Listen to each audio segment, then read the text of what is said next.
Assalamualaikum, selamat pagi diucapkan buat semua penonton Malaysia hari ini. Selamat pagi, Eli. Selamat pagi, Faria. Diharapkan semuanya Eli sihat, kalian juga sihat. Faria juga. Bentar lagi sekarang kita dah masuk 21 Ramadan. Ya, betul. 1442 Hijrah. Bersama saya Faria On, adik Eli sekarang dekat sini. 3 Mei 2021 hari Isnin ni pastinya ini antara pembuka minggu untuk bulan Mei, awal bulan Mei lah. Dan yang pentingnya kita sekarang menghitung hari dalam bulan Ramadan ni, 10 malam terakhir nanti kan. Betul. Saya tak pasti Faria rasa tidak kepantasan Ramadan kali ini. Pantas. Pantas kan? Sebab tahun 2021 ni memang bergerak dengan sangat cepat. Ya, itulah dia. Jadi kita harapkan siapa yang ingin menikmati Ramadan tu dengan kepantasan ini masih lagi dapat menggamit kehebatan Ramadan. Dan kalau rasa tak sempat tu, kita ada ni pecutan akhir ni lah kan. Untuk kita betul-betul beribadah dan lakukan apa saja aktiviti ibadah di bulan Ramadan supaya kita selesaikan Ramadan dalam keadaan yang baik. Kita berdepan dengan pelbagai dilema sekarang ini berkaitan dengan pandemik ini. Raya ke tak, balik kampung ke tak dan sebagainya. Tapi seolah-olah kita dah macam redha dah ni. Redha dengan apa saja. Perlu letak redha lah. Perlu letak redha sekarang ni. Apatah lagi kepada mereka yang kita lihat kan hujung minggu je KL Jam. Membeli belah dan sebagainya. Pastinya kita mengharapkan kita beli barang untuk ibu, bapa kat kampung, bagi adik-adik yang lain. Tapi bila kata PKP, jadi kita kena usaha pula lah. Maknanya dari sekarang, minggu sekarang ni mungkin dah boleh post barang siap-siap sikit ke. Sempat ke? Itulah. Sebab kalau semua orang membeli belah secara serentak, kemudian semua post barang secara serentak, mungkin raya ke minggu kedua raya kot baru dapat.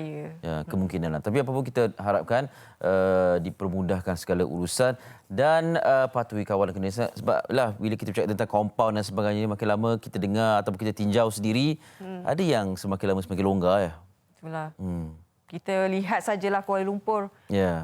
Mungkin perlu adanya pemantauan yang lebih ketat bila kata membeli belah sebab kita kadang-kadang rakyat kata kita boleh beli belah sebab ada kebenaran. Tapi suasana persoalannya macam mana kita nak menjaga kawalan kendiri. Bayangkanlah kalau jelantah tu macam mana kita nak buat kawalan kendiri kita sendiri. Kan. Saya rasa macam keadaan yang sangat sukar. Nak tanya juga Mami ni. Mami. Sebab kan tahun ni tahun pertama beraya. Iyalah, raya bertiga. Jadi nak tahulah tahun pertama menjadi ibu adakah membeli belah untuk kalsum? Kalut lah. Mami yang kalut ya. Sebab semua benda kita nak buat dalam satu masa. Kali pertama macam yang kalian cakap lah. Selamat pagi juga kalian. Kita harapkan yang terbaik kepada anda semua. Pastinya ini adalah macam yang dikabarkan 10 malam terakhir. Fadilatnya kita semua tahu. Tapi mungkin sama-sama kita boleh selitkan doa kan untuk kurangkan penularan wabak ni. Tamatkan beransur pulih insyaAllah supaya kita sama-sama mendapat sesuatu yang lebih baik lagi pada tahun yang akan datang. Dan selain daripada itu kita juga nak persediaan raya yang kita lakukan ini macam yang saya katakan. Macam tadi Fariha ada kongsikan kan, ini mungkin tak sempat nak hantar barang dan sebagainya. Transfer je lah kot yang lebih baik. Dan transfer duit dan sebagainya. Sebab mungkin syarikat kurier pun sekarang mengalami satu kepadatan yang sangat. Trafiknya. Bukan sahaja untuk kita hantar barang ke kampung, tetapi yang kita beli ni juga lambat betul sampai. Itu salah satu sebabnya mungkin dalam erti kata lain kita menjadikan sesuatu yang terjadi ini ada hikmahnya lah di sebalik apa yang kita ingin lakukan. Okey. Dan selain daripada itu beberapa update ataupun yang terkini di Malaysia selain daripada AstraZeneca juga fully book semalam. 260,000 pendaftaran telah pun dilakukan. Ada yang baru nak tengok dah Dah habis dah. Dah habis dah. Dia tengok pukul berapa tahu? Dia tengok pukul 3.23 petang. Awak tengok? Tak, saya tak. Sebab saya dengar je dah fully book je. Okey, tak apalah. Tunggu je lagi giliran. Kan ramai rupanya. Kan itu adalah satu pendaftaran yang tidak dijangka lah bagi saya lah, sebab saya rasakan mungkin tak ramai, tapi rupanya sekejap sahaja ada tinjau-tinjau juga dah penuh. Okey, selain daripada itu kita harapkan masih lagi pematuhan SOP sebab cerita dalam akhbar harian pada hari ini semuanya penuh dengan bagaimana kita berada dalam lebih ambang bahaya apabila kita bercerita tentang keadaan di hospital, di unit rawatan rapi ataupun di ICU. Seperti mana yang kita tahu, ada dikongsikan juga video dikongsikan oleh Ketua Pengarah Kesihatan kita Tan Sri Dr. Nur Hisham, yang mana keadaan di ICU itu telah pun mencapai kapasiti 90% katil yang digunakan. Ini keadaannya. Tapi malangnya, kita tahu kan keadaan kita kan semakin makin teruk. Keadaan makin teruk. Apa yang dilaporkan oleh pihak Kementerian Kesihatan Malaysia, ini kalau sebelum ini rakaman di ICU tidak dibenarkan sama sekali. Tetapi ini adalah satu langkah yang harus dilakukan, terpaksa dilakukan untuk memberi satu gambaran gambaran sebenar yang kepada netizen yang menganggap bahawa statistik harian itu hanyalah dipolitikkan untuk menakut-nakutkan, memomok-momokkan kita. Tapi inilahnya realiti bagaimana keadaan, katanya ICU adalah penuh. Tapi geram juga bila baca komen netizen. Sebab sebelumnya Kos pun ada dikongsikan juga. Dia kata, pandailah berlakon. Kenapa ambil gambar dekat sangat? Tahukah kalian, orang yang berada dalam tu adalah mereka pakar perubatan yang merawat pesakit-pesakit COVID, memanglah boleh ambil gambar dekat. Ya, betul. Dan antara yang terkini juga, saya bila menerjah sendiri ke laman Facebook KP Tan Sri Hisham, komen masih lagi bertali arus dan ada yang mengatakan ini ICU dan bukan hanya pesakit COVID, pesakit-pesakit lain juga. Jadi macam-macam lah kita dengar dan kita baca. Jadi yang menghairankan sekarang ni ialah kita kata kita meraihkan frontliner. Tapi apabila diberikan gambaran sebegini, macam-macam komen yang kita lontarkan kepada mereka. Di mana meraihkan frontliner, di mana kita mendoakan dipermudahkan urusan frontliner itu dengan apa yang kita lakukan, dengan sikap kita yang memberi komen sebegini di media sosial dan pada masa sama tidak menyokong kempen melandaikan graf ini dengan tiadanya kawalan Kediri. Betul. Kan? Tolonglah jangan jadi manusia yang kita tidak ada belas kasihan terhadap mereka, kan. Konon-kononnya kita pada satu ketika itu sangat mengagungkan frontliners kerana memangnya mereka perlu diberikan perhatian. Tetapi bila kali ini pula ini yang terjadi, komen-komen netizen. Kita tak naklah cakap pasal komen yang tak baik, tapi itu yang terjadi. Okey. Baik, seterusnya kita nak kongsikan tentang statistik COVID-19. Ini bukan nombor yang saja-saja kita nak kongsikan. Meningkat semula 3,418 kes baru yang dicatatkan dan kes sembuh baru mencatatkan 2,698 kes. Ini juga kes harian yang dikabarkan semalam Malaysia merekod kes pertama harian COVID-19 yang tinggi lebih daripada India. Kita tahu India setakat ini setiap kali menceritakan tentang kes COVID-19, mereka menjuarai tangga teratas. Tapi kalau kata tak serius lagi, saya tak dapat gambarkan apakah perkataan yang lebih sesuai lagi daripada itu. Dan semalam, silakan. Dan semalam mencatatkan, kalau kita lihat Selangor memang tertinggilah, maknanya lebih daripada 1,000. Tengok angka semalam tu memang agak menakutkan. Maknanya di seluruh kata satu negara ni memang dah ada angka, tak ada angka kosong pun yang dicatatkan. 12 kematian dan juga 11 kluster baru, dan 11 kluster tu pun agak membimbangkan juga, apatah lagi masih banyak lagi kluster pendidikan, kan, terutamanya kalau membabitkan anak-anak sekolah tu sangat-sangatlah membimbangkan. Okey, dan kalau ada perasan tadi graf ataupun gambar rajah peta Malaysia, Semenanjung dan juga Sabah Sarawak, kan, kalau sebelum ni ada warna, yang mana jingga, yang warna hijau, kan, sekarang ni dipaparkan satu warna. Maknanya tak gunalah nak letak hijau ke ni, sebab kes tu asal hijau je mungkin mula jadi alpa dan sebagainya, kemudian kembali menjadi kuning, jingga, dan bila kita harapnya tidaklah menjadi merah. Tapi inilah keadaannya sekarang. Kita marah orang kata compound double standard lah dan sebagainya. Tapi dalam keadaan biasa tu di mana peringatan terhadap diri sendiri ni. Jadi bila kita kena tu kita marah. Tapi bila tidak ada sebarang pemantauan, pengukusan, kita tak lakukan apa-apa. Ini sekadar angka yang kita harapnya tidaklah anda tengok dan kemudian okey, kita tunggu pula angka esok macam mana. Dan belum lagi kita bercerita tentang mutasi berganda yang telah pun tiba di Malaysia selepas mereka tiba, warga negara India, kan, membawa satu lagi mutasi yang kabarnya mutasi ini dia mengikut kepada penularan dia 60% berlaku di India. Bagaimana aktifnya mutasi ini. Jadi itu pun dah ada kes yang pertama direkodkan di Malaysia semalam. Kita bimbang hari demi hari, belum lagi tamat tentang ini, walaupun kita dalam fasa yang dah ramai sangat daftar untuk vaksin, tetapi vaksin ini adalah untuk mutasi yang ketika itu kita dapat tahu. Dan apatah lagi kalau munculnya yang baru, melihat kepada perkembangannya ambil masa hampir 2 tahun. Itu yang kita risaukan. Jadi sama-sama kita Yang paling penting sekali kawalan kendiri pastinya dan seterusnya SOP. Itu sahaja yang kita dapat kabarkan, tetapi ingatkan hari-hari pun tiada gunanya kalau kita sendiri tidak melakukan. Okey. Ditetan daripada apa yang kita laporkan berkenaan dengan statistik COVID-19 untuk semalam, kita kongsikan di artikel akhbar di Berita Harian Muka Hadapan yang kata tadi, Amin kata tadi kan, katil ICU COVID-19 di Hospital Lembah Kelang hampir penuh yang mencapai 90%.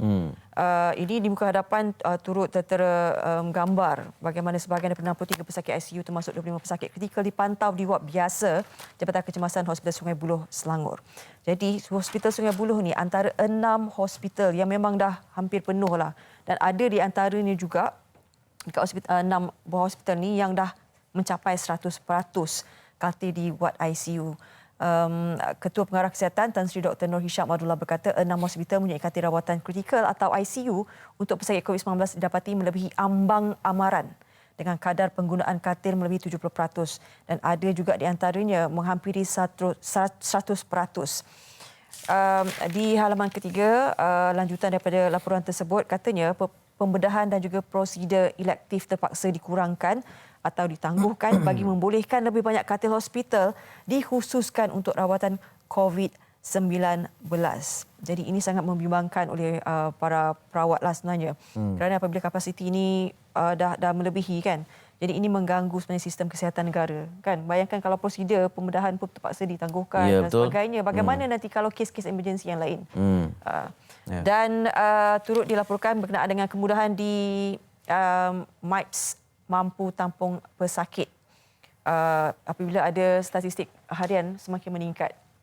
Kita tengok dah 3,000 lebih dan sebagainya. Jadi MIPS ni antara hospital bersepadu lah yang dilaksanakan untuk merawat pesakit COVID-19.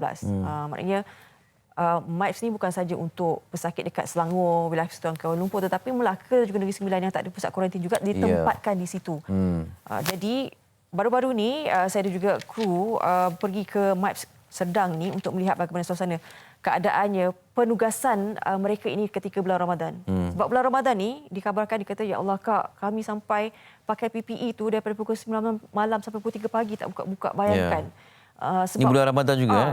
Jadi pertambahan tu kami pun tak sangka bulan Ramadan ni boleh macam ni bernadaknya. Bila saya tengok dekat ward, antara ward ni ward kanak-kanak dan juga wanita, ya Allah saya rasa macam ini macam kat pusat imigresen yang ramai penuh. Yang orang kata ini dimomok-momokkan lain poti. Tidak. Sedangkan kami datang ketika itu pun ada 2 buah bas yang membawa pesakit ini untuk masuk. Maknanya ada pertambahan dewan dan sebagainya. Baik, kita nak kongsikan juga antara laporan yang kami telah buat di PKRC MIPS Sedang baru-baru ini. Saksikan.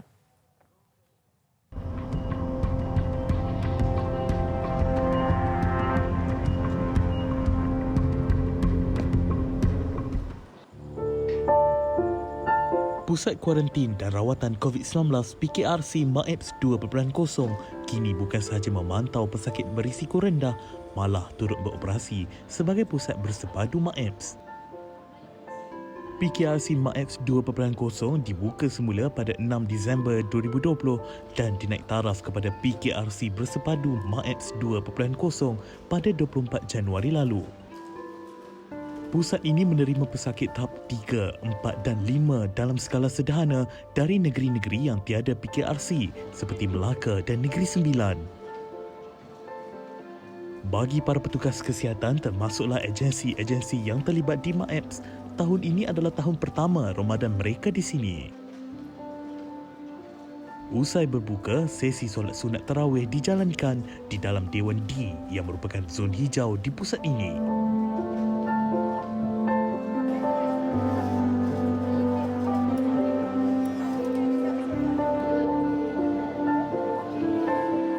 Saya sekarang berada di zon kuning Hall C. Hall C ini menempatkan hanya pesakit lelaki positif COVID-19. Dan seperti mana yang dapat disaksikan sekarang ini antara tugasan yang dilaksanakan oleh pihak Angkatan Pertahanan Awam Malaysia dibantu dengan rela untuk menyerahkan makanan murih bagi pesakit-pesakit positif COVID-19 di Hall C ini. Untuk bulan Ramadan ini, biasanya setiap jam 10 malam, mereka akan menyerahkan makanan untuk murih dan pada jam 4 pagi nanti, makanan untuk sahur pula akan diserahkan kepada mereka.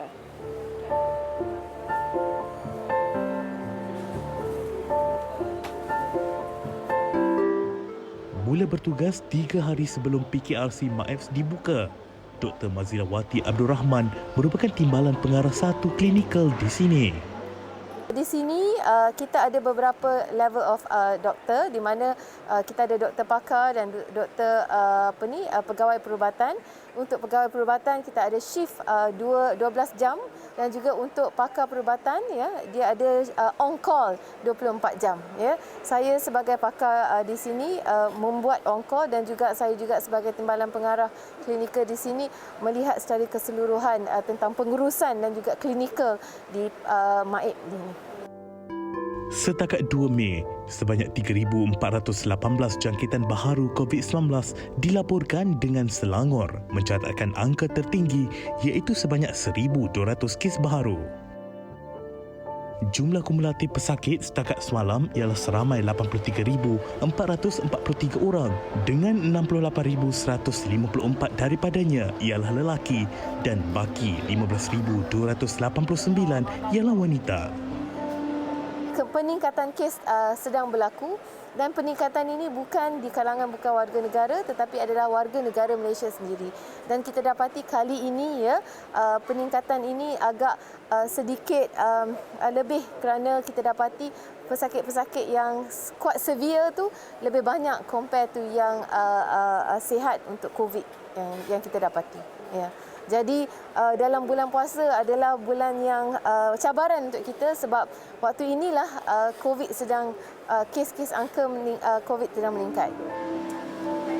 Selain petugas kesihatan, 18 agensi termasuk Angkatan Pertahanan Awam Malaysia APM antara yang membantu menyempurnakan pengoperasian di PKRC bersepadu MAEPS 2.0 ini. Kami di sini menerima segala maklumat-maklumat daripada agensi-agensi. Kami akan kumpulkan segala maklumat itu, dan seterusnya kami akan menghantar maklumat tersebut kepada pihak NAKMA. Dalam pengurusan di MAEP ni, terutamanya di bulan Ramadan ini, kami ditugaskan oleh pihak pengurusan bencana untuk menyampaikan makanan kepada pesakit-pesakit di sini lah. Kemudahan asas termasuk katil di PKRC bersepadu MAEPS 2.0 ini masih mampu menampung pesakit meskipun kes meningkat mendadak. Dengan seramai 2,747 pesakit setakat ini, pusat itu masih mampu menampung kapasiti pesakit dengan kemudahan lengkap seperti yang tersedia sebelum ini.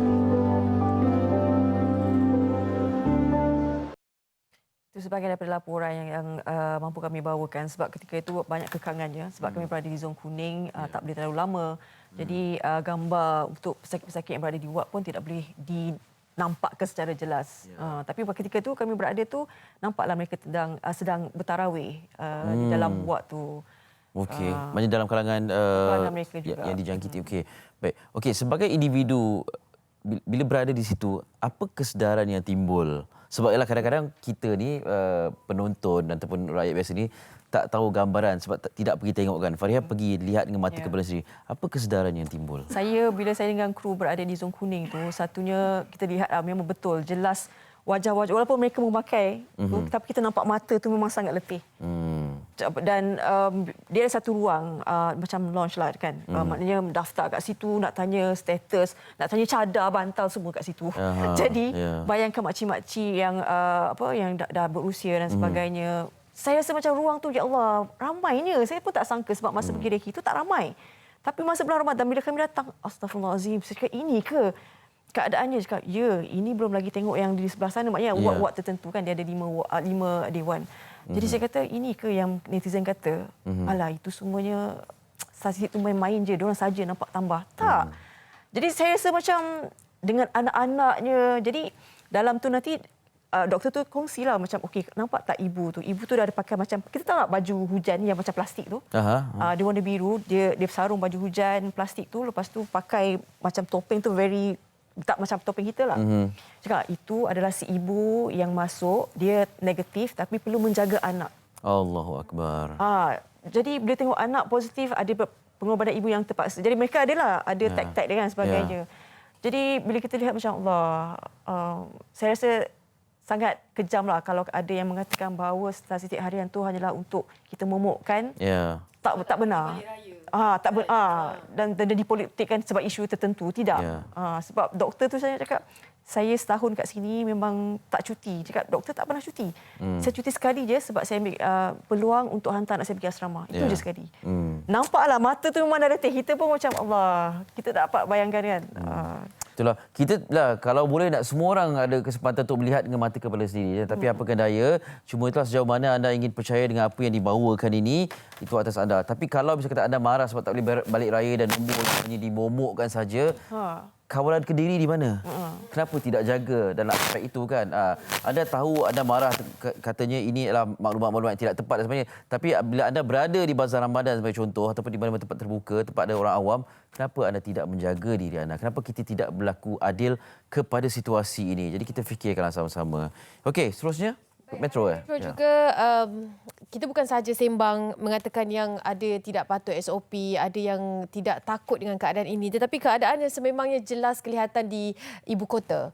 Seperti mana yang dilaporkan di Harian Metro halaman 11 ini, warga kota buat persiapan raya sanggup beratur panjang. Dan kabarnya bila kita baca sedikit sebanyak temu bual yang dilakukan di dalam halaman 11 Harian Metro ini, oleh wartawan Nurul Hidayah, mereka mendapatkan beberapa maklumat, katanya ramai yang dah beratur pada jam 10 pagi lagi. Dah panjang beraturnya jam 10 pagi lagi walaupun kedai masih lagi belum buka. Pintu belum buka lagi dah menjadikan terlalu ramai berada di hadapan itu. Jadi rata-rata yang kita lihat kat dalam ni sememangnya adalah pemakaian pelitup muka dan sebagainya. Tetapi bagaimana kita nak kekalkan penjarakan fizikal kalau sebanyak dan juga seramai ini yang berada di kawasan. Kawasan yang dapat dikongsikan di sini pastinya di Jalan Tunku Abdul Rahman, Jalan Tar semalam. Ni semalam ya, gambar semalam untuk membeli keperluan raya. Bayangkan betapa ramainya manusia di sini yang kita tidak tahu. Kita tahu COVID-19 ni tak dapat nampak dengan jelas kan. Jadi kita macam mana kalau keadaan ini sebenarnya ada boleh timbulnya kluster lain, boleh timbulnya kebolehjangkitan di kawasan ini. Kat mana kita nak jaga SOP-nya kalau dah ramai macam ni? Cuba bagi idea macam mana kita nak nak pastikan kita ada kawan Kediri di tempat seperti itu. Saya kadang-kadang pun terfikir, kita ni nak beli apa sebenarnya? Kan kita nak beraya bersungguh-sungguh pun kita mungkin tidak dibenarkan. Jadi apa yang boleh dikatakan keperluan raya tu lah. Ini soalan pada diri saya sendiri jugalah ya. Barangkali kita boleh fikir tentang perkara itu. Okey, baik, berita harian sudah, Metro sudah. Ini sedikit berita yang memberikan harapan lah kepada mereka yang ingin memastikan kawalan pandemik ini dapat dilakukan di peringkat persendirian sebagai antara yang penggerak kepada imuniti kelompok ni. Muka hadapan NST membawakan seperti mana dikongsikan tadi, critical hospital ICUs and critical care beds for COVID-19 patients in the Klang Valley are operating at 90 to 100% capacity. Tapi pilihan penerbit cerita tentang apa yang Anim sebutkan tadi juga tentang AstraZeneca. Ini muka surat 4 ada perinciannya.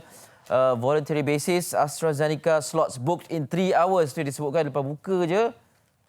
Peluang ini jam 3.20 petang selesai. Habis, penuh.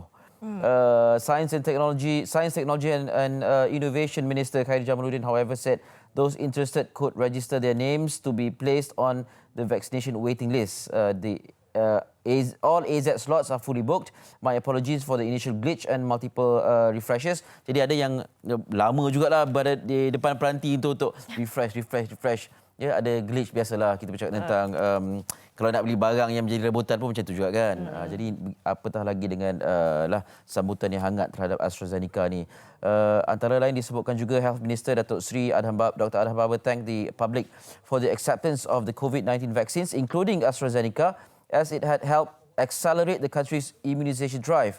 We extend our gratitude to the volunteers who have come forward in helping Malaysia achieve herd immunity. Ini disebutkan tentang immunity kelompok ni. Jadi respon yang begitu pantas ya dalam kalangan warga Malaysia ni untuk mendapatkan secara sukarela ni AstraZeneca ni membolehkan immunity kelompok tu dicapai dengan cepat, mudah-mudahan.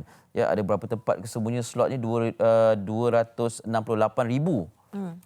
telah pun disediakan. Jadi nantikan kepada yang belum tu jangan lupa daftar Aman Sejahtera. Ya, Ada yang tak daftar ni barangkali ni.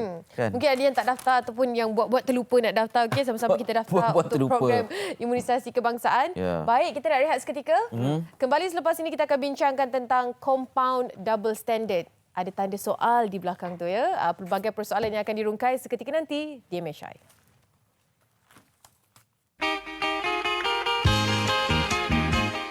Saya Mek Hafsah ingin mengucapkan selamat menyambut Hari Raya Aidilfitri kepada semua penduduk kita di seluruh Malaysia dan mudah-mudahan raya tahun ini lebih ceria dan bermakna bagi kita semua.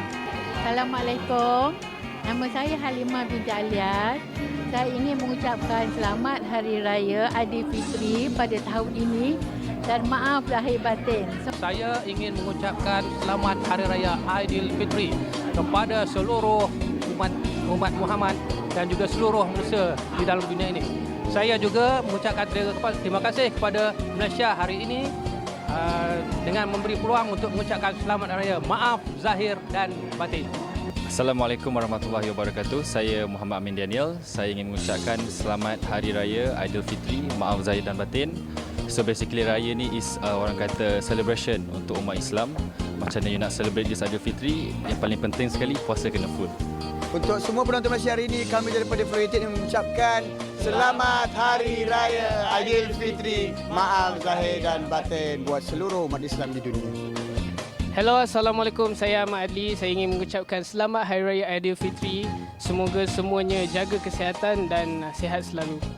Di sini saya nak ucapkan selamat menyambut Hari Raya Aidilfitri kepada seluruh umat Islam di Malaysia ini.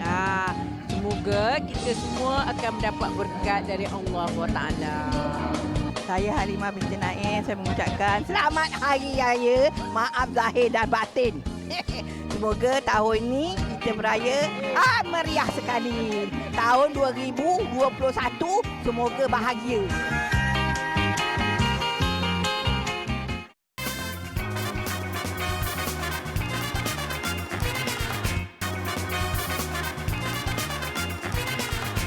Baik, kembali dalam Malaysia hari ini. Terima kasih kerana terus bersama dengan kami dan kita masih lagi ada kegusaran, keresahan, kemarahan pun ada tentang adakah tindakan tidak serius dalam mengekang pandemik COVID ini ataupun kita yang sebenarnya memperlekehkan apa yang dimaklumkan oleh kerajaan dalam melandaikan graf pandemik COVID-19 ini. Jadi antara perkara yang menjadi sebutan, menjadi buah mulut dan sebagainya ialah tentang compound. Jadi ada yang mengatakan compound ini double standard sebab pihak ini diberi macam ni, pihak ni diberi perpasan dan sebagainya ataupun tidak diambil tindakan, tapi kalau yang orang-orang peniaga kecil dan sebagainya begitu saja diberikan compound.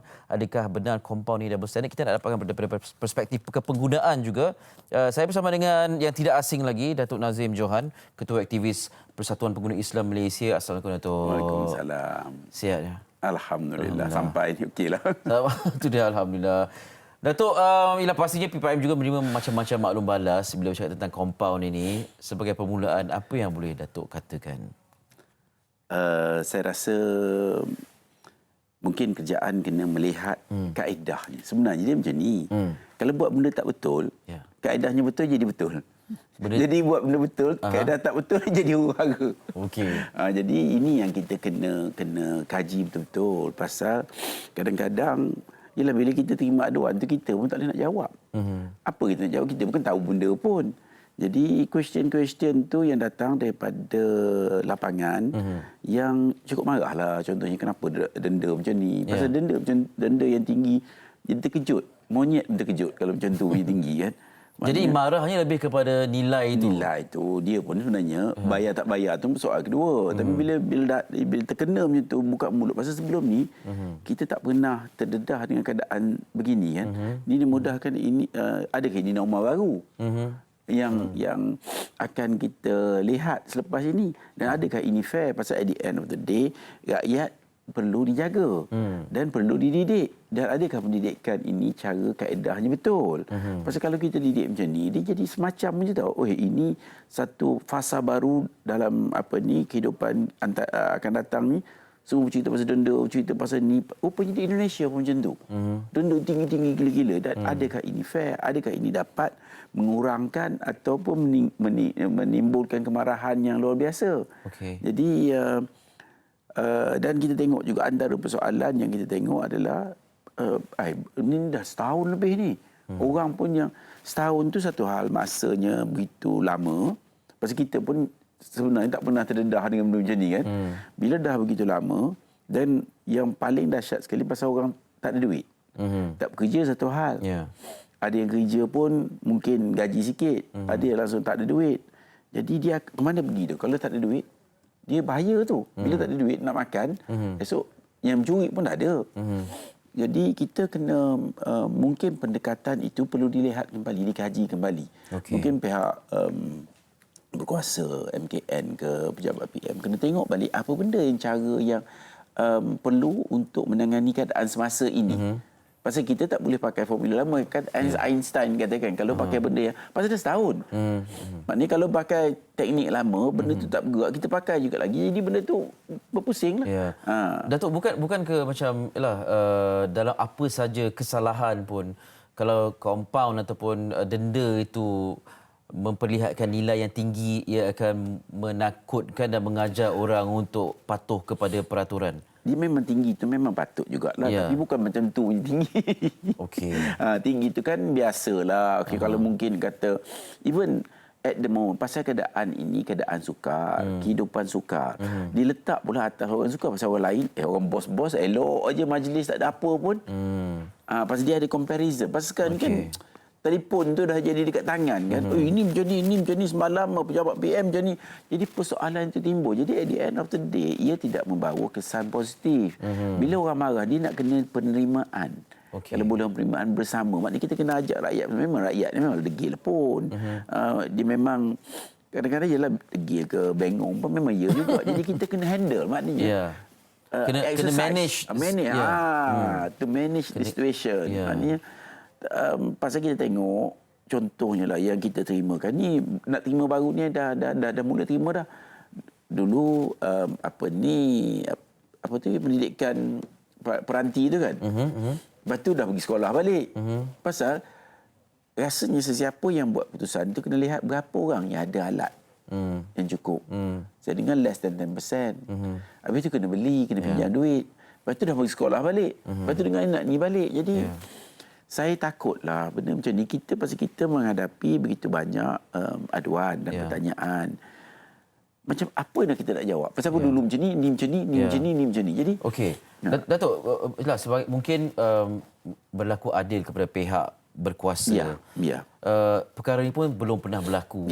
Jadi apabila suatu yang baru, tidak ada sebarang studi jangka masa panjang yang boleh dilihat untuk digarap suatu peraturan dan juga denda dan sebagainya, penguatkuasaan yang diberikan. Jadi itu yang dilihat sama ada ini berkesan ataupun tidak. Tapi adakah aspek menguruskan tu dari segi macam kalau nak buat kena lead by example macam tu ataupun macam mana? Kurang begitulah. Nombor satu dia kena keyakinan. Because saya tak sukalah bercerita keadaan on the ground because benda itu tidak positif. Di mana keyakinan tu isu yang besar. Dia apa-apa keyakinan kan. Feel good factor tu macam dia orang kata kan, mungkin tidak ada ataupun mungkin perlu dibuat sesuatu. Apa yang boleh dibuat supaya rakyat dapat balik keyakinan. Jadi kalau nak dapat keyakinan ni pun benda yang sukar juga. Jadi tapi kalau dah contohnya artis dapat layanan elok, yang ni layanan kurang, dah tentu orang bercakap. Pasal mulut tu ada kan, dia bercakap je lah. Jadi apa yang kita boleh buat untuk mesti ada mungkin center untuk mengurus. Ada benda je pasal macam-macam kita terima kononnya dah sakit tu tak dapat layanan, tak dapat maklumat. Dan benda ini pun kadang-kadang memang kita lihat kita pun jadi pelik juga. Pasal kalau level kita yang buat kerja di lapangan ni pun rasa pelik, apa lagi orang yang tidak ada terdedah dengan kerajaan ke. Macam kenyataan yang dibuat, rasanya kena ada buku dulu. Maknanya ni je kenyataan yang buat. Tak boleh orang ni buat macam ni buat macam ni. Ada yang kata pergi bercuti boleh. Lepas tu itu tak tahu. Saya pun tak tahu betul tak betul. Masa kononnya Datuk Ismail Sabri kata kalau cuti boleh rentas jasa. Jadi kalau nak bercuti. Jadi benda-benda begini ni dia akan timbul pertanyaan. Sebab itu dia kena ada center rujukannya. Itu saja jawapan yang harus difahami. Bukan orang ni buat, orang tu buat. Lepas tu dia jadi perbezaan pula jauh. Lepas tu tak terjawab pula. Maknanya dia nak kena ada control center ni macam emergency center lah. Okey, control center tu satu perkara, satu tempat, satu pusat pengendalian maklumat. Ya, itu kan? yang paling penting. Itu dalam talian dan sebagainya. Sebab ada pihak yang faham. Contoh macam Datuk katakan merentas negeri untuk pelancongan. Bergerak dalam bubble tu sendiri. Tapi yalah, kita lihat tak semua orang faham tentang konsep itu. Betul. Jadi itu yang menjadi pertikaian sebagainya. Jadi perlunya ada pengurusan maklumat. Center yang boleh bertanya. Maknanya macam befriender. Okey, ni macam ni. Kalau tidak, dia tidak ada terjawab. Bila tidak terjawab, dia banyaklah keraguan, kesangsian. Kenapa begini pula? Jadi ini okeylah macam inilah. Katakanlah ini saja kita bercerita pasal kita rakyat Malaysia ni, kita kepentingan kita bersama. Kalau kita di persatuan pun tidak mendapat maklumat yang patut, yang kita minta dapat, dah tentu orang kat luar lagi susah. Dan orang ni masalah kalau kita tak ada handphone dulu tak apa. Mana orang tak tahu dengar cerita TV je. Ni sekarang ni handphone banyak berita macam-macam. Dan pertanyaan itu bertambah-tambah dan tidak ditangani. Dengan rasanya dengan terbaiklah. Saya seronok sembang dengan Datuk ni sebab macam-macam pandangan mewakili pengguna dan keresahan mereka Datuk sampaikan sebagai pihak tengah. Okey, kalau diberikan, sebab kita nak melihat contoh situasi kita nak ajar orang solat, nak suruh orang solat. Kata solat tak solat masuk neraka. Jadi rasa tak seronok di situ. Sama dengan situasi begini kan. Jadi bagaimana nak kita raikan apa saja undang-undang atau peraturan supaya kalau kita tak risau dan marah tentang nilai kompaun itu, tetapi kita nak sama-sama menyokong ini adalah satu peraturan yang perlu kita ikuti demi kebaikan bersama. Okey. Dia mungkin ada beberapa kaedah, benda dah tentu ada. Tapi hari ini kita mesti ingat again and again yang kita ini dapat berita melalui handphone. Berita tu tipu tak tipu soal kedua. Maknanya kita dapat berita. Jadi kita kena tangani berita-berita itu. Maknanya mungkin semua kita datang berita kena bawa ke situ untuk macam mana nak tangani. Pasal benda ini memanglah nampaknya serabut lah apa benda nak jawab. Ikut je lah. Tapi pasal kita terima berita daripada luar. Orang lain elok je. Contohnya, antara persoalan yang timbul, apakah kita perlu buat semasa ini? Sekarang ini, rakyat di rumah ni nak buat apa? Paling tidak dia kena sihat. Pasal saya terima ni berita ni, even budak kecil. Dia dah tekanan tak boleh keluar rumah. Ni budak dalam 5-6 tahun. Kita punya kaki tangan punya anak ni. Sampai dia dah jadi pendiam. Jadi, ibu bapa risau, keluarga risau. Dan apakah cara yang kita nak handle? Pasal pergi sembahyang tarawih pun imam dah cakap semua pakai melitup sampai ke hidung. Okeylah, tak apa. Pergi keluar pun kena. Jadi ada yang tak tahu ni nak pergi jogging ni kena pakai tak kena pakai ni. Jadi mana nak tanya? Mungkin kena ada FAQ yang jelas yang semua sekali. Dan ada komunikasi lah. Jadi mungkin antaranya saya tengoklah pasal benda ni dah buat dah setahun. Mungkin ada pendekatan lain yang kita buatlah. Mungkin pendekatan macam kita cerita tadi. Okeylah, mungkin once and for all 2 minggu bagi hukuman mati teruslah. Kan 2 minggu dia dalam tak sampai 10 hari dia hidupnya. Jadi mungkin begitu. Maknanya semua susah, kita melalui susah tapi kita buat cara macam tu. Sebab kita dah lalui pun sebelum ni kan. Sebelum ini. Dan mungkin juga kita boleh encourage bersenam. Bersenam maknanya sementara tu. Jadi untuk membawa pendekatan baru yang boleh membawa perubahan. Ini kita dapat macam berita yang sama, tambah berat. Dan paling malang sekali contohnya ada satu masa. Ini rakyat punya persoalan ni. Ada itu saya ingat figure naik sangat-sangat. Figure naik sangat-sangat. Lepas tu bila reporter tanya DG kata ini figure last year. Jadi benda ini, itu yang saya kata jawapan tu kena kalau tersilap pun kena betulkan. Ataupun kena tahu apa benda. Lepas dia bawa ke rekod. Ya Allah, sebab si figure silap. Figure silap pula berkait pula dengan dia orang bising katanya sebab kenyataan itu Singapura tutup sempadan. Rugilah kita nak buat, nak bawa kesedaran. Jadi dia bawa kesan negatif. Jadi maknanya semua kena buat kenyataan itu tanpa ada kepentingan. Ada pula orang kata ni kepentingan bisnes, ada pula kepentingan politik, macam-macam cerita. Jadi kita nak jelaskan dia punya parameter tu setakat ni, ini dia. Jadi saya haraplah dapat ditangani dengan lebih bijak, lebih sensitif. Supaya kita tenanglah sikit. Jadi pengendalian situasi itu saja saya kata. Dalam penyampaian maklumat tu sangat-sangatlah penting. Itu nombor satu. Kalau tidak, tak adalah TV kat sini. Ya, betul. Itu juga kita jemput Datuk datang.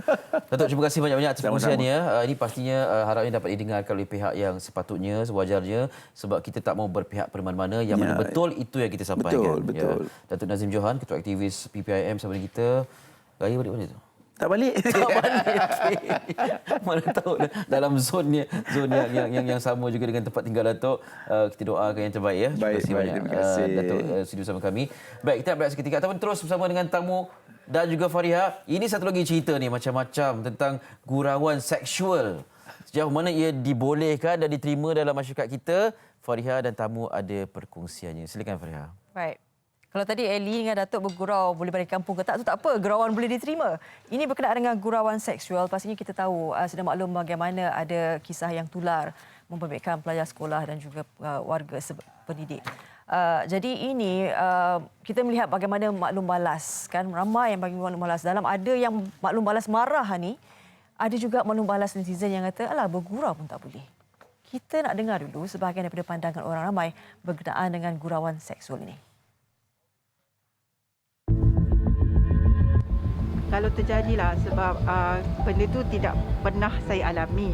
Cuma bagi setengah-setengah remaja, dia perlu berhati-hati dan melihat ini kepada hak-hak dia sebagai seorang wanita. Itu adalah gangguan seksual dan dia perlu kemukakan kepada pihak yang kalau di sekolah, cikgu disiplin ke, kaunseling ke, untuk memaklumkan perkara ini supaya tidak serius.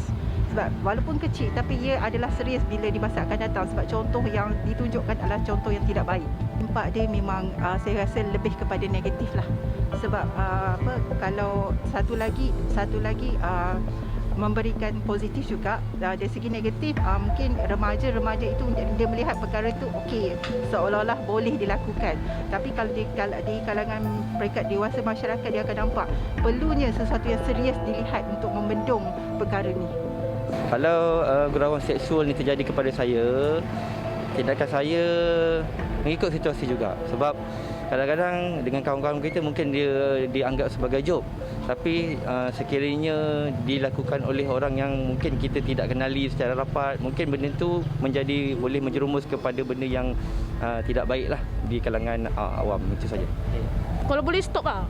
Bila dia cakap sekali tu, just cakap. Buat apa cakap benda lain boleh cakap lagi kan. So tak perlu cakap benda ni in public dan secara bergurau.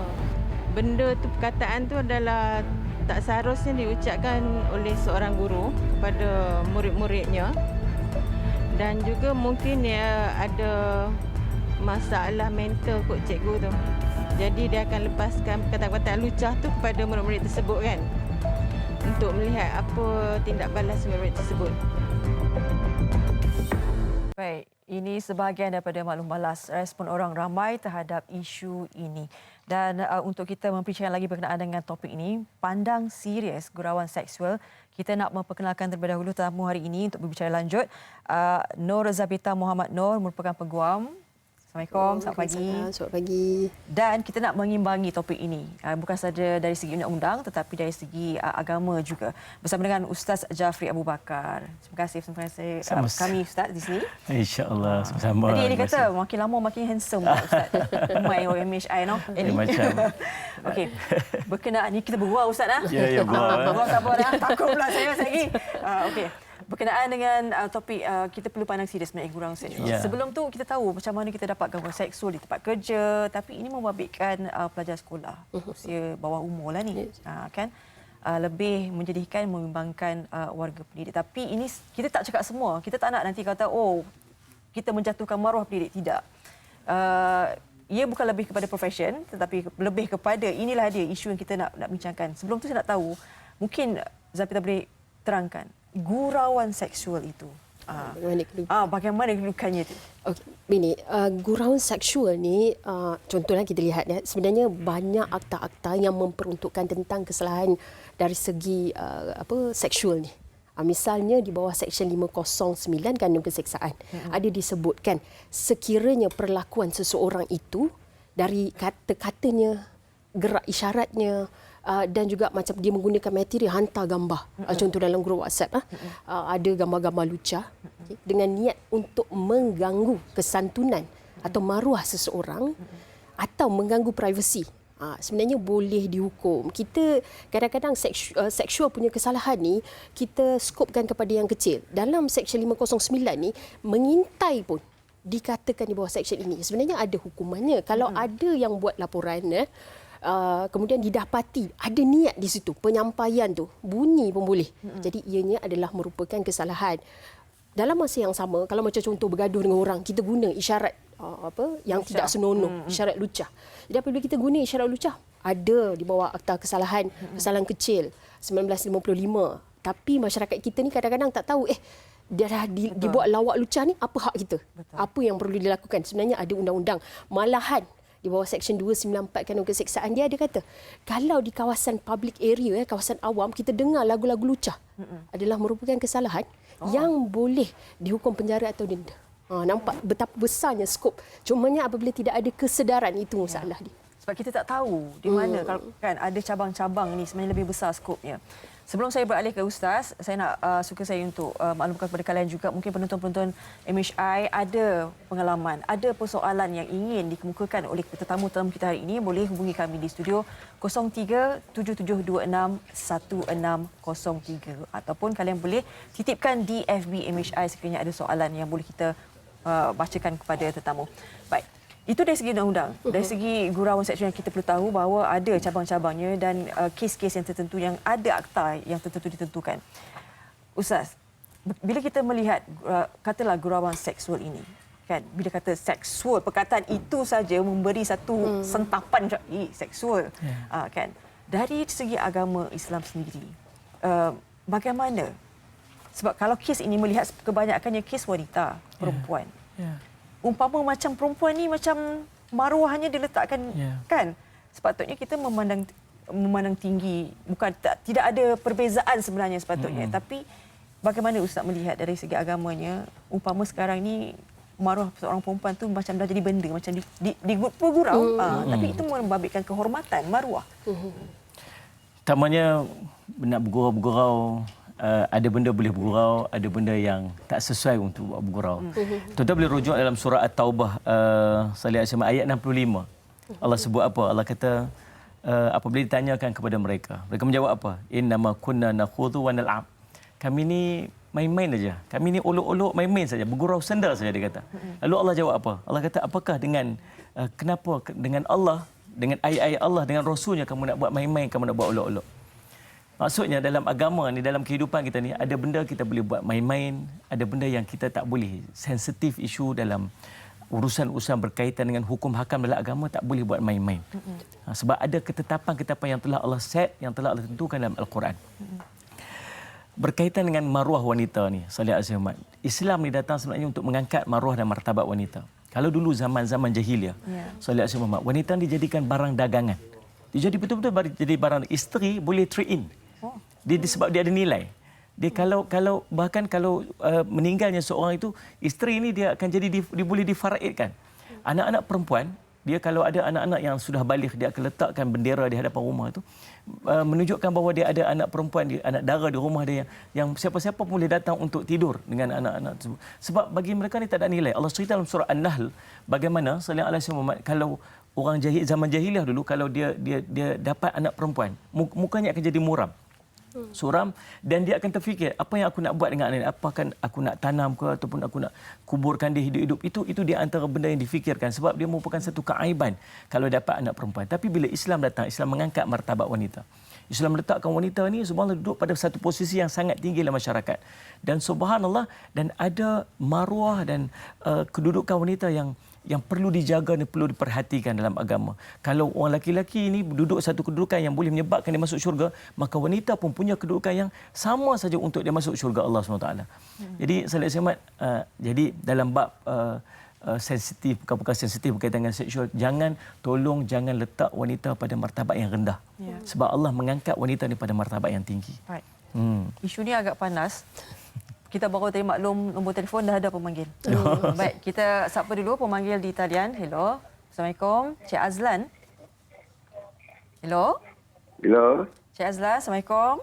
Waalaikumsalam warahmatullahi. Okey, Cik Azlan ada soalan untuk ditanyakan kepada tetamu.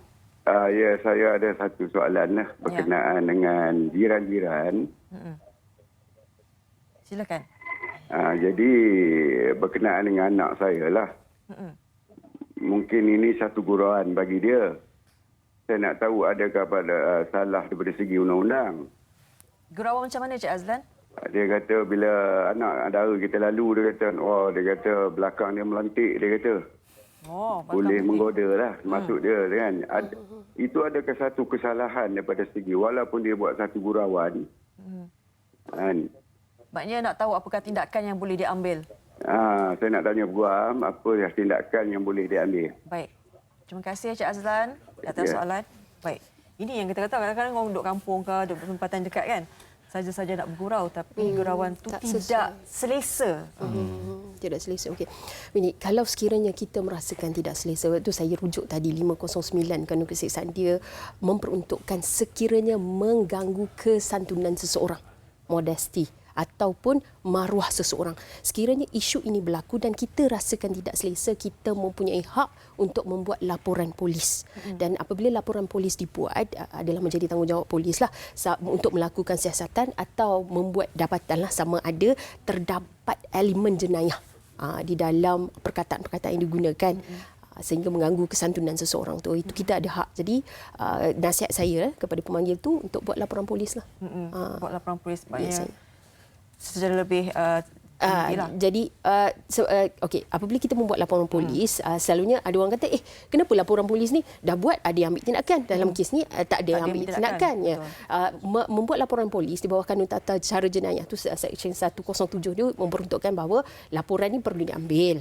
Tetapi kepada siasatan pihak polis, sebab untuk polis mendapati ada elemen jenayah atau tidak, perlulah kesalahan-kesalahan itu memenuhi seksyen-seksyen tertentu. Kalau ada elemen, maka akan diteruskan dengan siasatan dan tindakan akan diambil. Baik, saya nak tanya Ustaz, sebab ini membabitkan kejiranan, tetangga kan. Sepatutnya kejiranan ini umpama keluarga juga. Kan bila kita susah minta tolong kan. Bila senang tu kita jemput Pak Kenduri dan sebagainya. Tapi bila macam mana kita melihat ini terjadi dalam aspek koloni kejiranan itu, adab kita ni sebagai jiran. Sedangkan jiran pun tak boleh nak hormat sesama sendiri kan, menjadikan gurauan yang membabitkan anak jiran dan sebagainya. Betul. Nabi bersesuaian dengan apa yang Nabi SAW sebut tentang jiran. Nabi kata man kana yu'minu billahi wal yawmil akhir falyukrim jarah. Barang siapa yang beriman kepada Allah dan hari akhirat, maka hendaklah dia memuliakan jirannya. Bila seorang lelaki pergi tanya dekat Nabi SAW, ya Rasulullah, ada seorang ini, dia ni, sallallahu alaihi wasallam Muhammad, qiyamulainya setiap malam. Setiap malam qiyamulain ni, tak pernah tinggal qiyamulain dia. Berpuasanya setiap hari. Puasanya kuat, bukan sekat yang fardu, bahkan yang sunat pun dia buat. Sallallahu alaihi wasallam, tetapi jirannya disakiti dengan lisan dia. Lisan bukan perbuatan lagi ni. Jahat mulut kadang-kadang ni kan. Sallallahu alaihi wasallam. Maka kata Nabi SAW, apa yang Nabi SAW jawab? Nabi SAW kata dia ahli neraka Allah. Dia akan dimasukkan dalam neraka. Ada seorang yang subhanallah kata dia ni solatnya yang fardu saja. Dan puasanya pun puasa yang wajib saja. Tapi jiran ni suka dengan dia, jiran tenang dengan dia. Dia tenang dengan jiran pun tenang dengan dia. Maka Nabi SAW sebut dia adalah ahli syurga Allah SWT. Maka salah satu benda di antara adab, saya faham kadang-kadang kita ni orang kampung. Orang kampung dia satu karakter, kadang-kadang bagi dia macam tak ada apa-apa. Tapi ada apa-apa di sisi orang. Maka nilaian kita ni, sallallahu alaihi wasallam, Nabi SAW sebut tentang ihsan. Antak budallahan ka'annaka tarahu fa illam takun tarahu fa innahu yaraka. Kamu ibadat pada Allah sebenarnya kamu nampak Allah, tapi kalau kamu tak nampak Allah, kamu ingat Allah melihat kamu. Itu ihsan dalam ibadat. Ada satu lagi dia panggil ihsan dalam muamalah. Ihsan sesama manusia. Ini paling penting. Kata Nabi SAW, Allah sebut Nabi SAW sebut innallaha katabal ihsanu ala kulli syai. sungguhnya Allah telah mewajibkan ihsan atas setiap benda. Nak faham ihsan ni, bahasa kampung kita orang mudah ni, apa dia? Orang kampung sebut, put ourselves in their shoe. Orang kampung sebut. Orang kampung saya lah tu. Kita letak diri kita pada sisi orang tu. Apa orang tu rasa bila kita sebut macam tu? Kalau kita rasa macam offended, kita rasa macam bila orang cakap satu benda kita tak suka, maka perbuatan yang sama juga orang tak akan suka bila kita sebut benda yang sama. Maka nilai seorang yang beriman kepada Allah, dia sangat menjaga perkataan dia, menjaga perbuatan dia sesama dengan jiran. Kalau nak sebut satu benda, dia fikir orang tu akan apa yang orang tu akan rasa bila dia sebut perkataan yang demikian. Macam mana keadaannya kalau orang tu sebut perkataan sama kepada anak perempuan kita? Apa yang kita rasa? Kita rasa tak suka, maka tolong jangan buat benda-benda macam tu. Maka tolong kalau banyak benda kita bincang ni, paling tidak ini, apa perasaan jiran kita bila kita buat satu benda macam itulah kita akan rasa bila jiran kita buat yang sama dekat kita. Itu. Wallahu a'lam. Satu benda cabarannya kita nak menegur ni Puan Zabita. Kan? Kadang-kadang kita rasa macam nak tegur salah, tak tegur pun salah, kan? Dari segi isu ini, bila kita melihat isu yang tular sebelum ini, kata marah, kenapa nak beritahu polis, kenapa nak membesarkan isu ini, kenapa tak terus wujud, maknanya ini sepatutnya isu dalaman. Tapi bagaimana Puan Zabita? Sebab kadang-kadang kita tak tahu, bila kita menjadi mangsa ni, kadang-kadang kalau kita kena cabul sekalipun, mungkin tak kena bagi tahu, nak ambil apa kita tak tahu, kan? Bagaimana kalau adanya isu yang seperti ini, nak buat apa bagi bangsa yang buntu dan sebagainya? Sebab nanti orang salahkan dia balik. Betul tak? Dia mangsa tapi orang salahkan mangsa balik. Betul. Dalam keadaan kes-kes cabul ni ataupun berlaku rogol sekalipun, memang selalunya satu pertama, mangsa sendiri takut nak buat laporan polis. Itulah apabila dipersalahkan.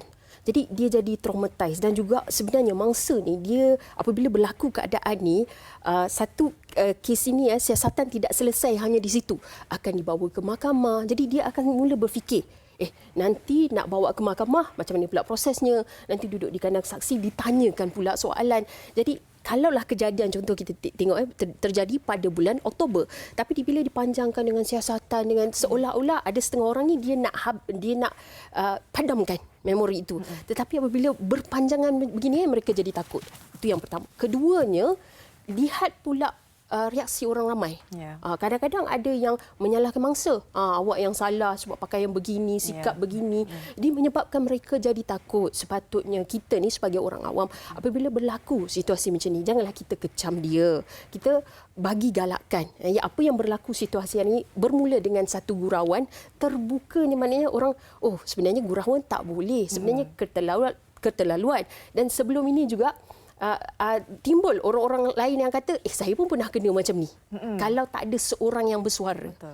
Jadi sepatutnya pertama, kita janganlah kecam mangsa tadi. Jadi mangsa pula perlu ada keberanian, sokongan daripada kita semua untuk membuat laporan polis, dia ambil tindakan, sama ada kes atau tidak, sama ada dia salah atau betul. Mana-mana yang mengecam mangsa tu, kita biarkan mahkamah yang memutuskan. Kerana di mahkamah ini bukan sahaja mangsa yang boleh bagi keterangan apa yang berlaku kepada dirinya, begitu juga dengan yang pelaku tadi tu. Pelaku juga boleh membela diri sekiranya dia mengatakan kesalahan bukan daripada pihak dia. Itu yang menjadi masalahnya apabila ramai sangat yang mengecam, sehingga mangsa tak berani ke depan. Ada yang buat laporan, tiba-tiba tarik balik report. Tekanan sekeliling itu sendiri, kan, apabila membabitkan banyak pihak, apatah lagi ini kes membabitkan profesion, ini bimbang juga tentang keadaan dirinya. Takut-takut ni dia pun stres, murung depression dan sebagainya. Betul. Baik. Masa sangat mencuburi kita, Puan Zabita dan juga Ustaz. Tapi saya rasa hari ini, walaupun kita sentuh sedikit sebanyak, ada juga ilmu yang kita belajar hari ini untuk pengetahuan kita juga berkenaan dengan isu gurauan seksual. Jangan main-main gurau je ya. Gurau kena boleh terima. Kalau tak selesa nanti, Puan Zabita nanti ada pula yang menjadi klien yang baru pula. Baik, terima kasih diucapkan buat Nur Zabita Muhammad Nur, Peguam, dan juga Ustaz Jafri Abu Bakar, pendakwah kita hari ini. Sama-sama kita ambillah sedikit sebanyak iktibar daripada apa yang berlaku ini. Kita nak berehat seketika, sekembali nanti kita nak bersama dengan Anim Izzati membicarakan berkenaan dengan projek bantu pesakit sihat Yayasan Ikhlas. Semuanya selepas ini di MHI.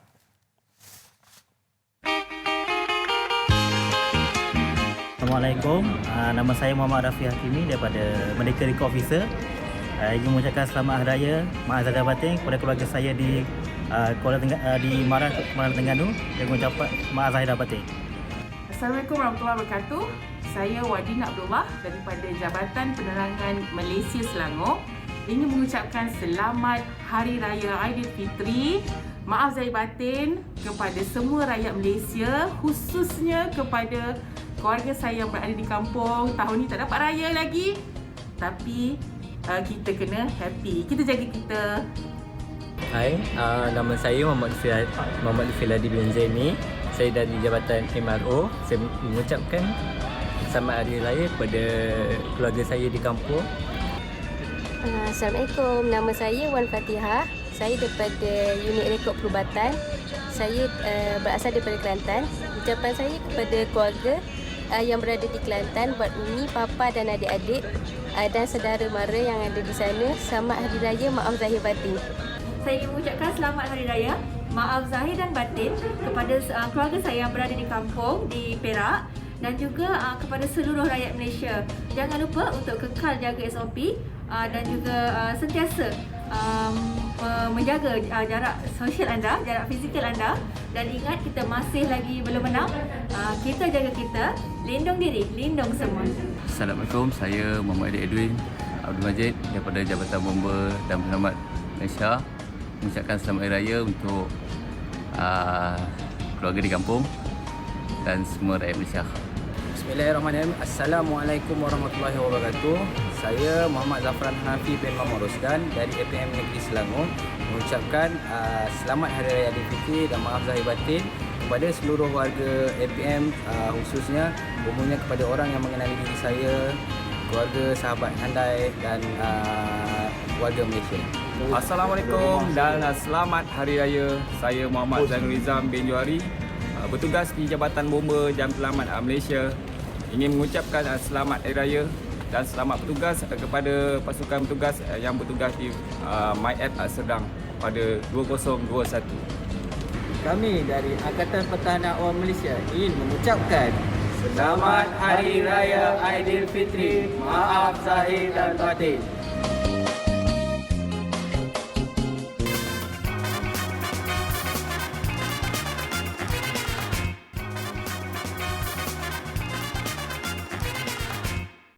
Jangan kita biarkan pesakit yang miskin ini terus sengsara, kecewa dan putus harapan. Saat ini, mereka tak mampu untuk membeli peralatan sokongan dan ubat-ubatan yang mereka perlukan. Ayo kita menyumbang kepada kempen Bantu Pesakit Sihat oleh Yayasan Ikhlas untuk membantu mereka.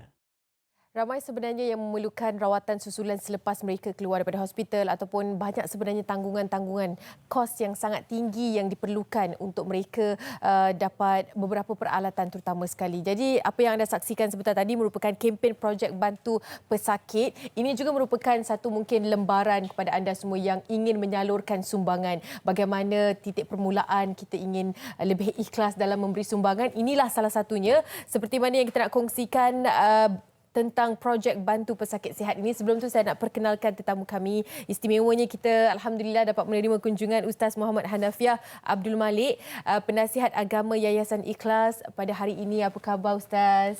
Alhamdulillah, sihat. Alhamdulillah, masya-Allah. Okey Ustaz, kongsikan sedikit sebanyak tentang kempen Bantu Pesakit ini, silakan. Alhamdulillah wa bihi nasta'in, asyhadu an la ilaha illallah wa asyhadu anna Muhammadan abduhu wa rasuluh. Alhamdulillah. Bila sebut Yayasan Ikhlas, kami telah ditubuhkan pada tahun 2019 dan pada situ kita telah banyak menjalankan kempen. Antara kempen yang kita lakukan adalah Bantu Pesakit Sihat. Ramai pesakit di luar sana tak sihat, sebab tu mereka digelar pesakit. Cuma apa isu je bila mereka keluar daripada hospital, mereka perlukan alat bantuan dan juga mereka perlukan ubatan-ubatan. Mereka tak mampu.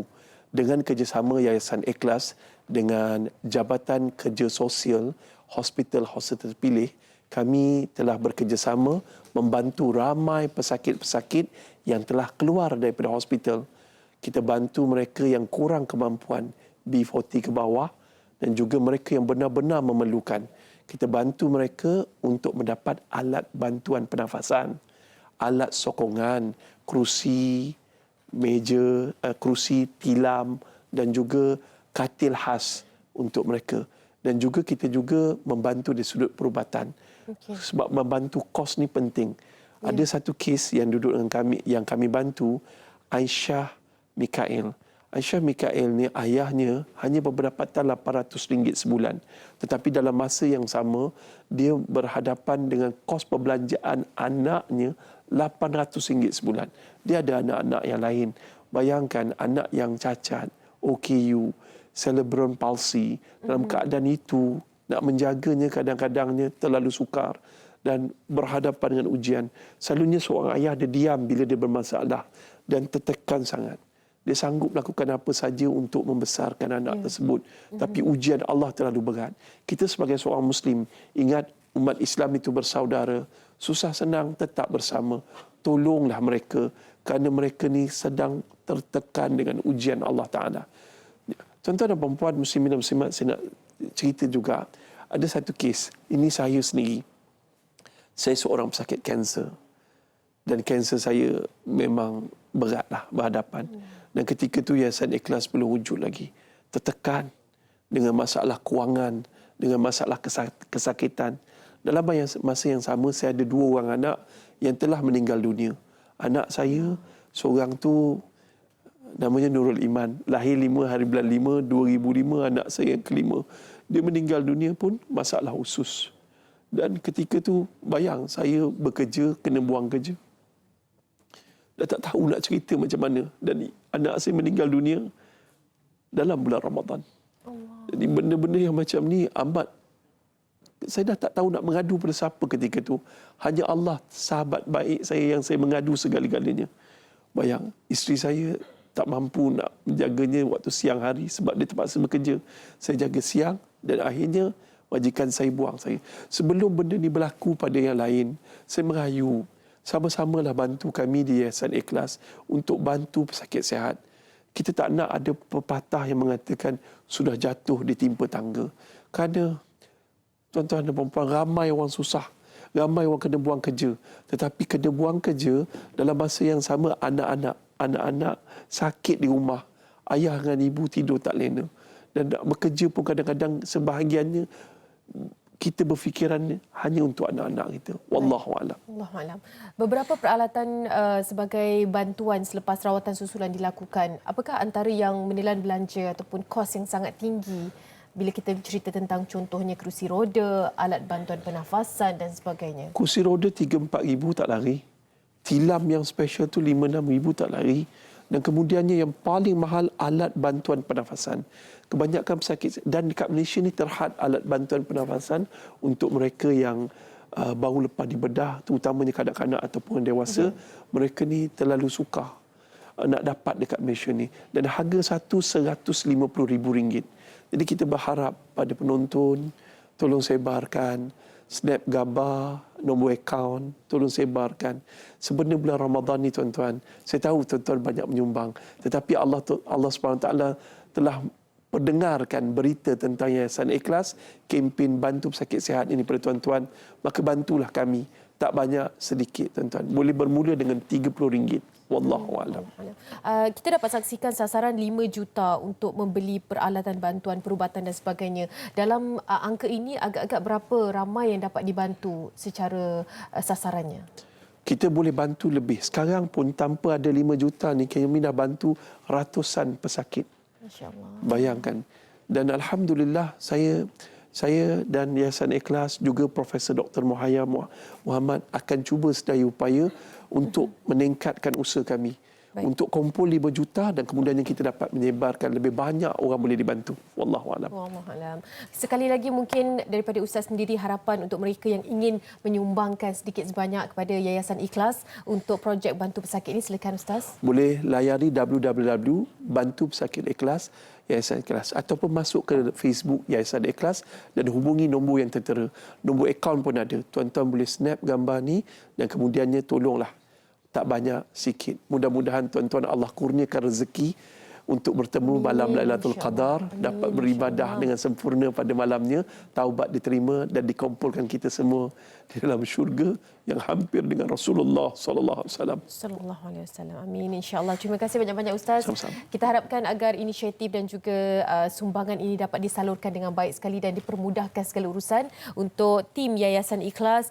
Ustaz Muhammad Hanafiah Abdul Malik, penasihat agama Yayasan Ikhlas yang telah pun bercerita dengan kita tentang projek bantu pesakit sihat ini. Kalau anda terlepas tentang nombor akaun, jangan risau. Boleh saksikan siaran ulangan kami di FB Live MHITV3 untuk anda snap gambarnya dan bolehlah menyumbang apa yang kita mampu, insya-Allah. Semoga ini menjadi titik tolak untuk kita di akhirat nanti, akan menyokong kita, amalan kita insya-Allah di akhirat nanti. Baik, kita nak rehat seketika. Kembali selepas ini kita akan bersama dengan Syukri Zainal. Jangan ke mana-mana, teruskan bersama dengan kami dalam Malaysia Hari Ini.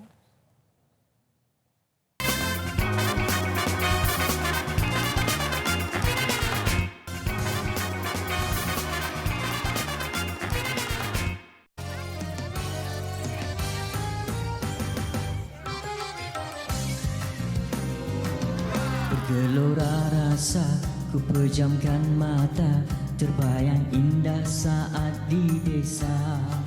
Syawal ditunggu kini telah tiba, ingin pulang beraya di desa. Sawah padi hijau menari gemalai, pohonan nyiur melambai-lambai. Dihembus angin yang kian membelai, membikin hati kian menggapai. Rindu bersama keluarga, walau tak bisa bersua. Hati yang tak terkata, melangkah pulang berhari raya. Terkadang rasa titis air mata, mengenangkan mereka yang tiada. Sawah sada ayah bonda, bahagia bersama di hari mulia.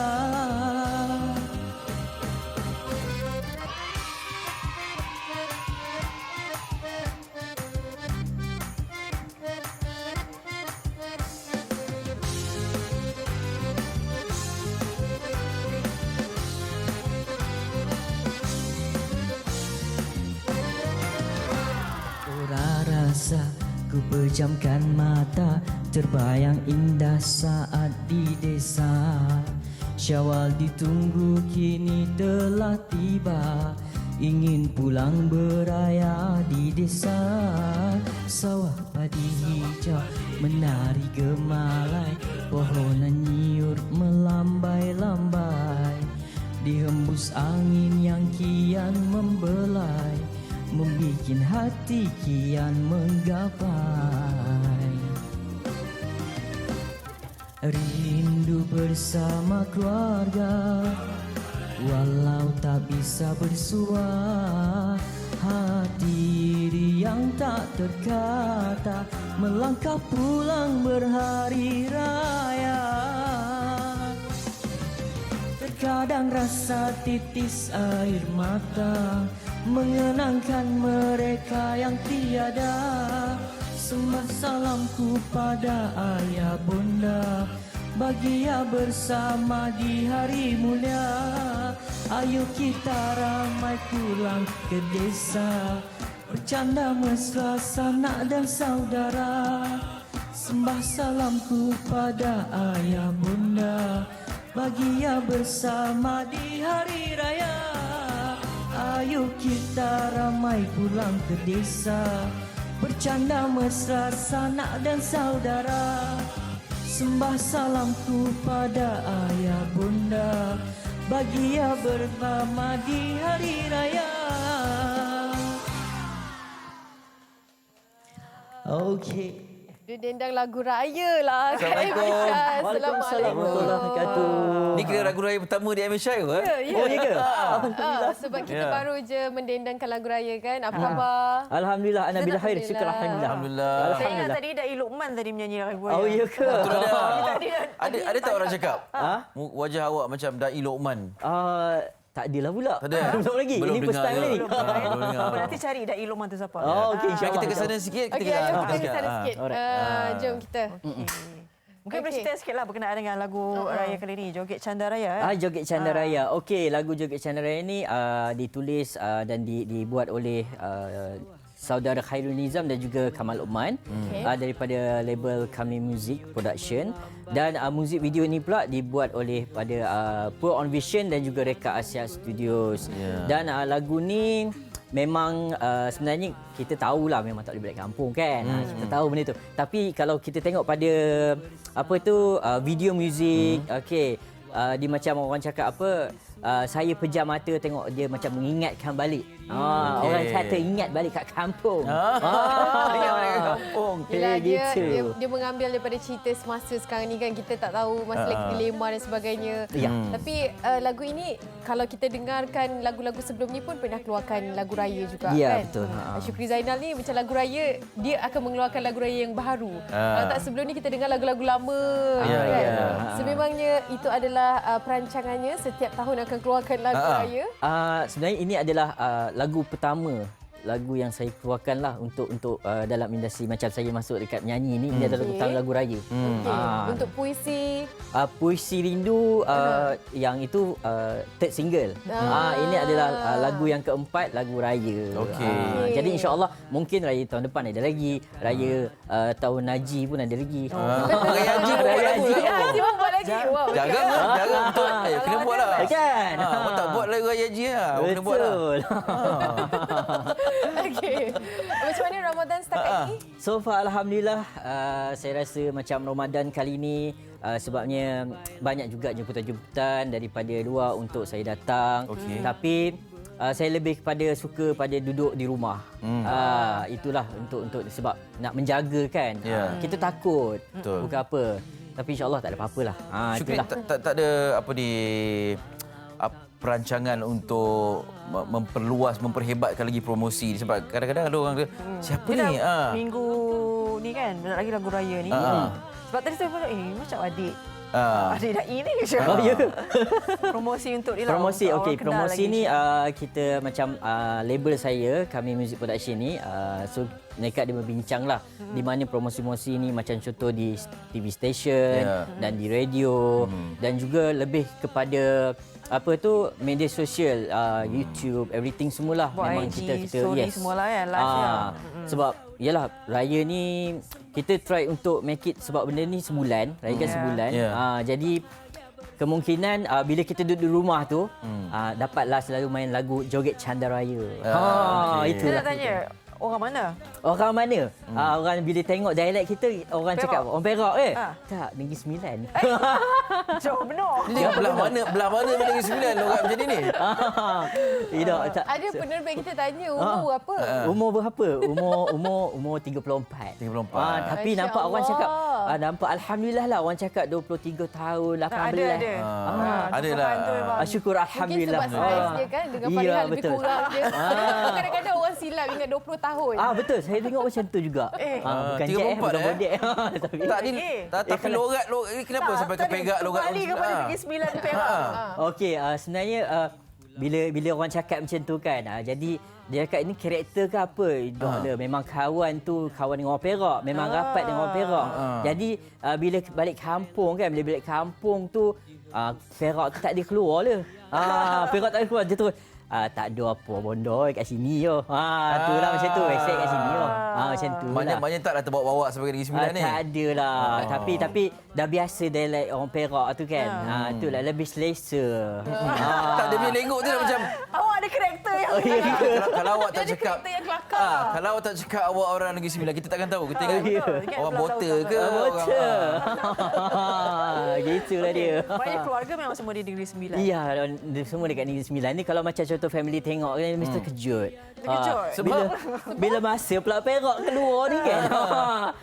Dapat orang Perak ke apa? Macam tu lah kan. Ke macam mana? Tak ada. Single.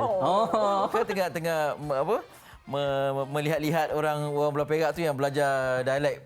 Itulah dia. Kalau ada rezeki adalah. Kan? Okey. Kita tertarik juga dengan video klip yang dihasilkan ni. Memang sangat mengimbau kembalilah kan? Ya, betul. Kawan-kawan ke apa? Yang mana? Yang pelakon Extra tu. Talent semua tu. Kawan-kawan. Dia macam orang cakap apa, macam yang pakcik tadi kan. Pakcik tu dia orang Perak. Jadi dia apa orang cakap, senanglah nak dia in character. Senang. Ni rumah di mana ni? Ini dekat Kampung Endah, Banting. Banting. Okey. Ya, betul. Ada pula budak-budak kecil tu kan yang Alhamdulillah. juga turut berlakon. Sebab apa? Sebelum bulan puasa lah kan. Ya, sebelum bulan puasa. Kena buat sebelum bulan puasa. Ya, betul. Betul. Jangan. Sebab pada waktu malam kan ni sebenarnya main bunga api. Cantik tempat dia. Itulah, terima kasih jugalah pada Zarif dan juga Baby Emma di dalam music video ni, dia yang buat ni. Pure On Vision dan juga Reka Asia Studios. Mungkin Syukri dah cakap sesuatu. Oh, sesuatu. Peminat sependengar Okey. Okey. Kepada peminat-peminat dan juga pendengar di luar sana yang ingin sini dia yang ingin mengetahui lebih lanjut berkenaan dengan Syukri Zainal, boleh search saya di YouTube. Syukri Zainal ada sebelumnya ada keluar lagu puisi, dan kali ini kita akan mempromosikan untuk Joget Canda Raya. Jadi yang kat rumah tu kalau apa-apa tu buka YouTube, buka digital platform, type je Joget Canda Raya. Joget Canda Raya. Macam dengar kat radio. Radio Perak. Kan. Okey, masa dah habis. Masa dah habis baru nak borak.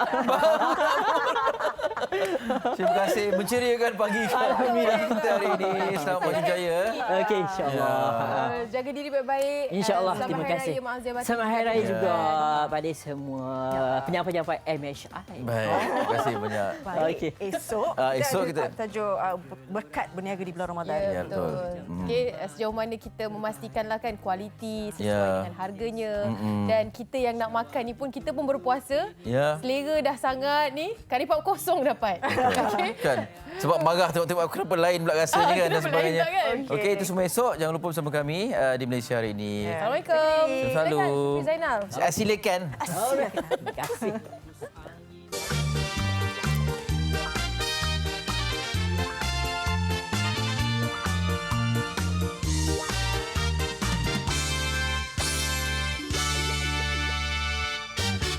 Menjelang hari raya, berakhirnya puasa, bergema takbir senja, menyambut Syawal tiba. Suasana riang-riang terlihat sini sana, menyeri malam raya terhias indah rupa. Oh, cantik berseri-seri, tua dan muda berpakaian serba baru. Oh, sungguh meriahnya, miskin kaya pun turut bergembira. Selamat Hari Raya Aidilfitri mulia, semoga berbahagia, hidup aman sentosa.